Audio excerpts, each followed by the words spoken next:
Hey guys, this is Kevin Levrone from the Levrone Report. Hope you guys are having a great day today.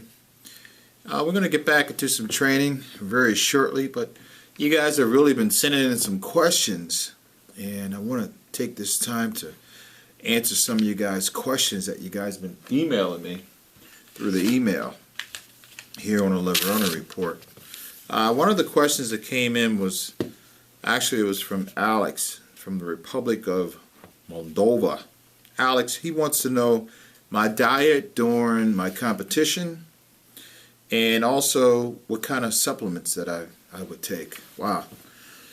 Well, I can briefly describe my diet. I would always do flounder fish. I like flounder because it's the cleanest source of protein that I believe that you can get. I would just have it plain, baked in the oven. I'd probably do about a pound each meal, which I would have about 7 pounds of flounder a day. And I would have a cup of mixed vegetables with each meal that I would have, and that would be with every time I ate as well. And then I would do brown rice, Alex. As far as my supplements, I would take a multivitamin. I would take probably about a lot of liver pills, maybe about 70 liver pills for my protein. And I would do that for about 12 weeks. And it's close to maybe about 4,600 calories, something like that. Hope that answered your question, Alex. The second one that came in was from Daniel from England. He's 24 years old. He's been training for about 8 years, and he weighs 205 pounds. And he eats about 5 meals a day, and he trains Monday, Wednesday, and Fridays for an hour each time. Mondays he do chest and tries, and Wednesdays he does back and biceps, and on Fridays he does legs and shoulders. But he's having problems with his arms. He really wants to get his arms up. So Daniel, what I would suggest is looking at your training program here.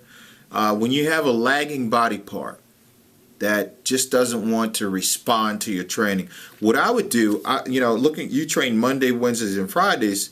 You train back and biceps on Wednesdays. So what I would do is I would also come in maybe like on Friday, and I would just train arms again. I would train arms twice a week. Start with straight bar standing curls, because that's one movement that you can do to hit all 3 heads on the bicep. I would start with that. I would go to preacher curls, something concentration, then I would go to the concentration curls. I would do high reps. I would do low volume reps, but I would really train your biceps. You could actually train them every other day. Try that out for maybe about a month and see if you can shock that muscle to respond. And the same thing with your triceps. Just because you do arms doesn't mean that the arms is a small muscle group, your biceps and triceps, so you can hit those like abs. You could probably train those like every other day for an entire week, just to get those to respond. And that's sometimes how you got to do it. You got to force that muscle to respond. So I hope that helps you out. Then also I want to give a big shout out to my buddy Jerry Ward, who has the Gym Life 247. Jerry, what's up, man? You're doing great things. You guys can follow Jerry Ward on YouTube, his channel, Gym Life 247. He's a good guy. He has great advice for you guys out there training as well, and his unique approach to training. Next question was Gustav from Netherlands. He does morning work. His question is, does morning cardio destroy muscle growth? I would say, Gustav, no, it doesn't. The only way you're going to destroy muscle growth by doing morning cardio is if you absolutely have no fat on your body. As long as you take in enough protein to support the workload that you're putting on your body is not going to eat the fat. Okay, so guys, don't think that if you do morning cardio, you're going to lose muscle or it's going to eat the muscle away. No, it's not. You need to do that morning cardio in your targeted heart rate zone for burning fat.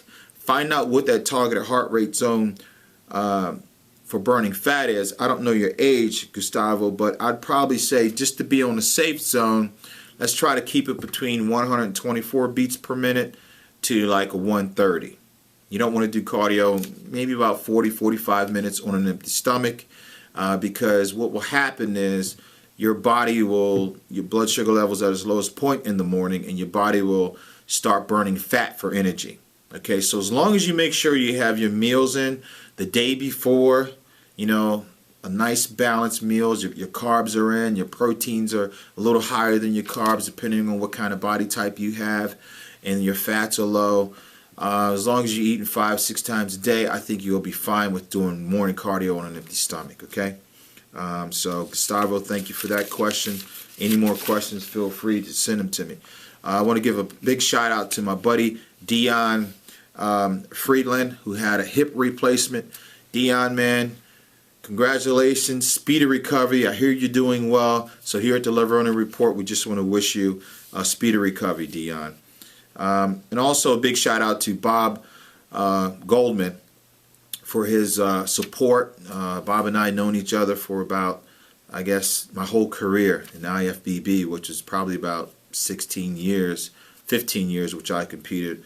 But Dr. Bob Goldman, you're doing great things with the hormone replacement out there, and you're always on the edge of leading, leading the industry and us in finding out how to prolong life and how we can live healthier and better. So thank you so much, Bob, for your assistance and guidance with the hormone replacement that you're doing out there. That's awesome.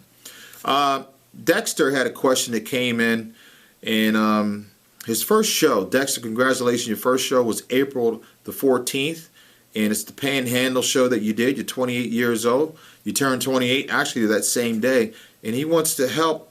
He needs guidance, guys. He needs guidance from all of us along the way to his next competition. Dexter, I think we could certainly do that here on the TLR.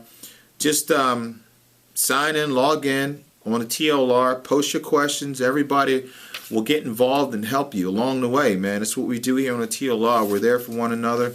And also, if you have any questions, man, that you want to know, hey, send them to me and I'll help you out. Because I knew when I was starting my first show, so many questions, so many things that I didn't really know about that, you kind of need that guidance. And with me, I learned a lot of it from reading the magazines.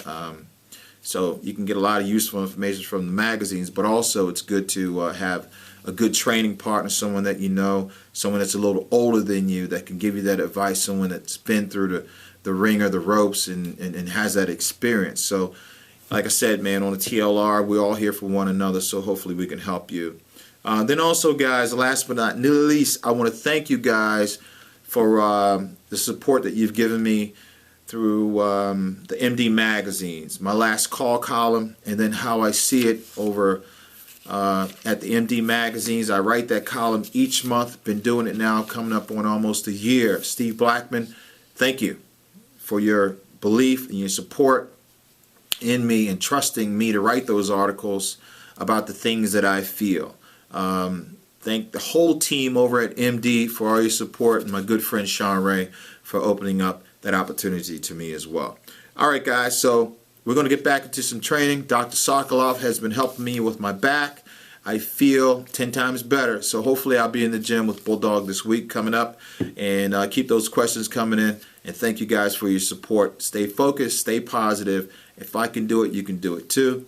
But remember, you can't do it alone, and a war is never fought with one man, okay? So let's join forces, help one another out there, and continue to move forward with a good, positive attitude. This is Kevin Levrone, TLR, baby, in the house. Peace out.